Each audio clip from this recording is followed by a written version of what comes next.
Confessions of an Advertising Man by David Ogilvy. David Ogilvy, also known as the father of advertising, has written the book called Confessions of an Advertising Man, which has been widely known for one of the best-selling books of his time and was written in 1963. His book contains an impressive amount of knowledge on the art and technicalities of advertising, and Ogilvy gives very helpful tips throughout his book on how to improve as well as gain advertising or marketing skills. When Ogilvy wrote his book, many classes on the subject of advertising made the book a required read for students in the United States. Ogilvy explained that advertisements need to produce facts and that the creators of these advertisements needed to do research on their products in order for people to be more likely to buy the product without feeling like they were getting scammed. The advertisements also needed to be believable, and the person creating it needs to believe in the advertisement that he or she is making. Most people do not realize the creator's intentions when they have put out an advertisement. However, sometimes it shows how much they've given little to no effort in their creation. This would negatively impact the seller's sales and would not be good for future business. In his book, he states that the consumer is not a moron, she is your wife.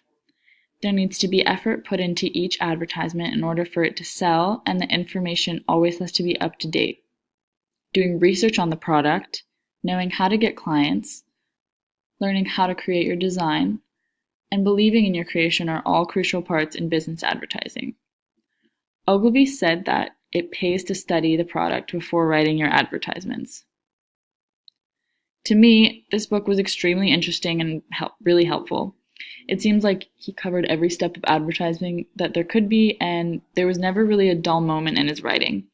He really kept me entertained with his constant humor and the way he used his words throughout the book. He also seemed to somehow advertise advertising by creating this book. And he most likely taught people more about advertising than they were taught in any advertising class that they took in school. He also leaves no details out, and he even states his mistakes in the beginning of his book and then corrects them as well. Throughout his book, Ogilvy has made it clear that the purpose of advertising is to sell. By writing this book, Ogilvy has most likely inspired millions of young people in this world to continue their dream, whether that be in advertising, in building a business, building an agency, selling any kind of product, or building any type of campaign, or even simply wanting to get started with anything that has to do with advertising. And if any of that sparks an interest to you, then I would say that this book is an essential read.